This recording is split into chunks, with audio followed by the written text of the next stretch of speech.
나와 있는 이 말씀을 다시 예수님이 반복적으로 소개하고 있습니다. 몇 번 전도를 시도해 본 사람은 아마도 알 겁니다. 저 사람이 어떤 마음의 상태인지. 어떤 사람은 냉담합니다. 오늘 본문에 마치 길가 같은 그런 마음을 만날 때가 있습니다. 그럴 때마다 참으로 그 하나님의 귀한 말씀이, 고귀한 말씀이, 오늘 본문에는 분명히 이 씨앗은 하나님의 말씀이라 그러는데 그 말씀이 길가로 뒹굴게 될 때 얼마나 마음이 씁쓸하고 안타깝고 그리고 아픈지 모릅니다. 그 강팍한 마음. 그러나 오늘 본문에 보니까 그 악마가 끊임없이 차단하고 있다는 것입니다.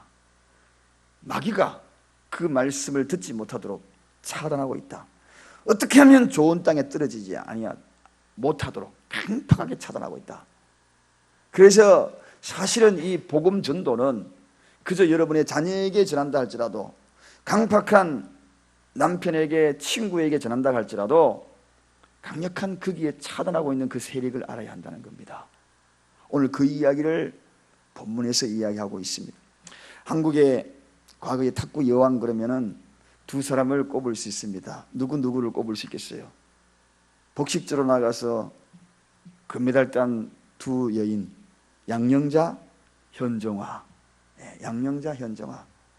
이 두 사람이 복식조로 나와가지고 정말 금메달을 땄던 86 아시안 게임에서도 중국의 벽을 도저히 넘을 수 없다. 정말 탁구 그러면은 핑퐁, 중국에서 나온 그 운동이 아닙니까? 그래서 중국의 그 탁구 인구만 하더라도 어마어마하거든요. 당시만 하더라도 한국에 탁구 치는 선수들의 그 배경, 학교, 또 실업팀 그렇게 많지 않았다는 겁니다. 그럼에도 불구하고 이 두 사람이 힘을 합하여서 정말 금메달을 땄다는 겁니다. 그것도 중국에서 열렸을 때, 중국에서 깜짝 놀란 거죠. 그것도 중국에서 열광적인 홈팬이 있는데 거기도 그런 어려운 상황에서 금메달을 땄다는 겁니다. 끝나고 나니까 중국 팬들이요 사인해달라고 난리가 난 겁니다. 이거 정말 중국 사람을 꺾은 한국 코리안 대단하다. 사인해달라고 손을 내밀 때에 그들이 한 것이 있습니다. 미리 준비했던 전도지를 그들 손에 접혀줍니다. 사인해달라고 하는데 사인 대신에 전도지를. 당시에 이렇게 그 복음이 하나씩 전해질 수 있는 그러한 멋진 일들을 해나가는 그들의 모습. 아무리 강박한 그러한 공산권 그러한 시대에 그의 환경이 있다 할지라도, 그러나 언젠가는 그 강박한 세력들을 무너뜨리고 복음이 들어갈 것을 믿고 전도지를 돌렸다는 것입니다. 이 양영자 선수가 나중에 선교사가 되잖아요. 그래서 몽골 선교사로 파송을 받아가지고 정말 많은 은혜의 간증들을 쏟아놓습니다. 우리가 아무래도 기독교 채널이나 이 양영자 선수 지금은 선교사, TV에 나와서 수없는 간증거리들, 그 많은 일들을 쏟아놓는 것을 보게 됩니다. 여러분, 사랑하는 여러분, 복음을 전하는 데 있어서 그 누군가 손을 내민다면 우리는 무엇을 내밀까요? 내 손에 무엇을 내밀까요? 오늘도 악수를 청하는 그 누군가 있다면 그 손을 잡는 순간, 주님, 이 마음에 하나님의 말씀의 씨앗이 떨어지기를 원합니다. 비록 길가 같은 강팍한 심령이라도, 여러분, 길가 같은 강팍한 심령이라도요, 호미로 쪼우고 처음에는 어려워, 좁고 손에 물집이 다 나. 여러분, 땅이 딱딱할수록 쉽게 땅이 파집니까? 그렇지 않아요. 갱이로 처음 치면은요, 갱이가 탕탕 튕겨나갑니다. 그런 경험 하셨죠? 그저 보드라운 흙에는요, 이렇게 하면은요, 그때는 그냥 쑥쑥 패이는데 세상에 딱딱한 땅은요, 치면은 갱이가 뒤로 픽픽 튕겨나가요. 그런데 쫓고 또 쫓고 그리고 하고 그러면 거기에는 어느덧 그 가운데에 땅이 패이고 또 패이고 서서히 변해가는 것을 보게 됩니다. 그러다가 그 강팍한 그 땅도 거름을 주고 또 물을 주고 자꾸 그러다 보면 땅이 변해가는 것을 보게 됩니다. 여러분, 사랑하는 여러분, 하나님의 말씀은 오늘 씨앗이 하나님의 말씀이라고 했거든요. 이 하나님의 말씀이라는 것을 잊지 마시기 바랍니다. 우리가 전하는 거 내 말이 아니에요. 하나님의 말씀이에요. 그러므로 말미암아 하나님의 말씀이 길가에 뒹구는 씨앗이 되어서는 안 된다는 겁니다. 어느 날 갑자기 우리가 전했던 그 전도지 한 장이 보니까 낯익었더라고요. 요 뒤로 전도지니 하고 낯익은 전도지라서 딱 들고 보니 우리 교회에서 발행한 전도지 길가에 뒹굴고 있더라고요. 누군가가 분명히 받았는데 그걸 받아들고 그냥 휴지처럼 버려버렸어. 그런 걸 보니까 다음에는 뿌리지 말아야지 이런 생각을 하게 됩니까? 아니지요. 그렇지만 다음에도 또 뿌려야지. 다음에도 또 뿌려야지. 비록 이렇게 뒹굴고 휴지 조각처럼 이렇게 바람에 흩날린다 할지라도 우리가 복음을 전하는 일에 포기할 수가 있겠는가 하는 것입니다.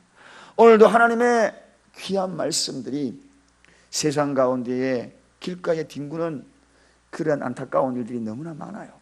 너무나 많습니다. 그러나 사랑하는 여러분, 이들의 마음에 궁극적으로는 오늘 본문의 이야기가 마귀가 그걸 자꾸 차단하고 자꾸 빼앗는다는 것입니다. 그러므로 그 마귀가 빼앗는다고 해가지고 우리가 포기할 수 있어요? 포기할 수 없는 겁니다. 한마디로 마귀가 어떻게 만들었습니까? 굳게 닫힌 마음을 만들었어요. 굳게 닫힌. 먼저 그들의 마음을 좀 이해할 필요, 굳게 마음을 닫아버려요. 천성적으로 받아들이지 않는 그런 강팍한 마음들이 있습니다. 우리가 상대해보면요, 천성적으로요 굉장히 강팍한 사람이 있어요. 아예 그냥 찔러도 이런 자들도 있고요, 아예 전혀 복음에 관심이 없게 마귀가 그 마음을 빼앗아버린 무관심주의자도 있습니다. 강팍한 심령, 무관심주의자들, 그런 자들이 있어요. 또 어떤 자들이 있습니까? 세상 사조에 사로잡힌 자들이 있습니다. 세상 사조가 뭡니까? 한마디로 세상의 사상이나 철학이나 이런 것들에 꽉 사로잡혀 있어요. 마음의 문이 빗장을 딱 걸어놓은 그런 자들이 있습니다. 정말 마귀가 철저하게 세상 사조로 사로잡아 버렸죠. 뿐만 아닙니다, 여러분. 자신의 생각만이 옳다라고 주장하는 그러한 자들도 있습니다. 그래서 기독교가 가리키는 이 진리도 세상의 타종교와 다를 바가 뭐가 있는가? 철학과 다를 바가 뭐가 있는가? 마르크스나 다윈 그런 사람들과 소크라테스나 그런 사람들과 다를 바가 뭐가 있는가? 이런 생각을 한다는 것입니다. 그래서 자기 기준이 딱 있어요. 길가에 뒹굴게 만듭니다. 또 자신이 갖고 있는 것, 그 믿음만이 옳다고 생각하는 그러한 자들도 있습니다. 여러분 잘 들어보셔요. 생각은 수정이 가능해요. 그러나 이 믿음을, 잘못된 믿음, 그것도 어설픈 믿음이죠. 아예 틀린 믿음은 굉장히 고치기가 쉬워. 그런데 비슷한 믿음, 이거 정말 고치기 힘듭니다. 비슷한 믿음, 아예 완전히 틀려버리면 그거는 아닌 것을 고치기가 쉬운데 비슷한 게, 그래서 유사 제품에 주의하라 이렇게 나오잖아요. 유사 제품에 주의하라. 유사 제품은 이거는 정말 어렵습니다. 정말 영적인 싸움이죠. 그래서 당시의 골로새 교회나 갈라디아 교회, 그들이 한 이해가 되는 것입니다. 그들 교회에 유사 그러한 믿음들이 들어와 가지고 그릇된 사조로 교회를 완전히 물러나게 만드는 그런 일들이 너무나 많았다는 것입니다. 사랑하는 여러분, 그래서 복음을 자꾸 길가에 뒹굴게 만들어. 그러나 여러분, 오늘 우리는 여기에서 멈출 수가 없잖아요. 이번 주부터 화요전도팀, 목요전도팀이 또 전도가 시작이 돼요. 그거 아무것도 아닌 것 같아요. 종이 한 장, 예수 믿으세요. 그러나 물방울이 처마 밑에 주춧들의 바위에 구멍을 낸다는 사실, 서양 속담에 나와요. 옛날에 이걸 영어로 외웠는데 지금 갑자기 생각이 안 나네. 처마 밑에 초가에 톡톡톡톡 떨어지는 거, 그 물방울이 세상의 밑에 그 바위에 주춧돌 태는데 거기에 보면 구멍이 탁 패여 있어. 어느 날 갑자기 그 작은 물방울이, 잦은 물방울이 바위에도 구멍이 낸다.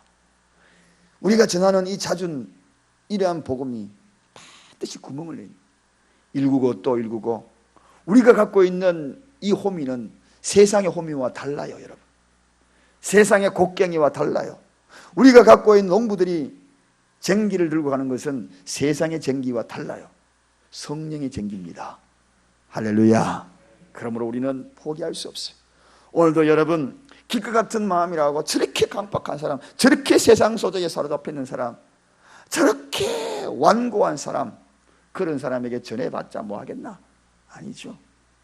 잦은 물방울이 바위에 구멍을 내듯 성령의 쟁기로 호미로 쫓고 또 쫓고, 그 다음에는 괭이로 쫓고, 그 다음에는 나중에 쟁기를 갈 때가 반드시 오게 될 줄로 믿습니다. 오늘도 여러분의 발걸음은 복음의 전달자입니다.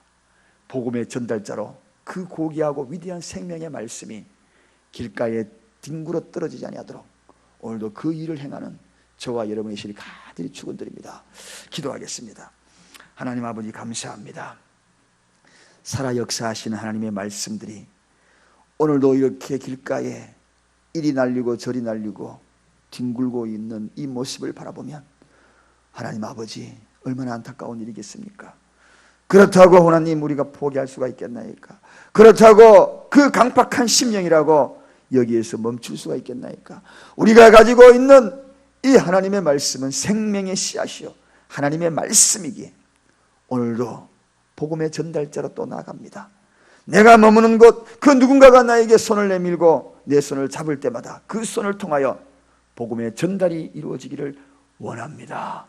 수없이 말씀을 전했지만 듣지 않는다라고 생각하며 접어버리지 말게 하시옵시고, 끝없이 우리의 입술을 통하여서 복음을 전하는 그러한 저들이 다 될 수 있도록 도와주옵소서. 오늘도 이 새벽에 나와 말씀으로 무장되어가는 하나님의 용사들을 축복하시옵시고, 걸음걸음 옮길 때마다 하날 복음의 씨앗들이 떨어지게 도와주옵시고, 그 뒤에 남겨진 예수 그리스도의 흔적을 바라보며 믿음으로 걸어가며 감사함으로 걸어가며 기대찬 모습으로 걸어가며 후일에 반드시 하나님의 역사할 그 일들을 고대하며 걸어가는 우리 모두가 되게 하여 주시옵소서. 예수 그리스도 이름으로 간절히 기도드리옵나이다. 아멘.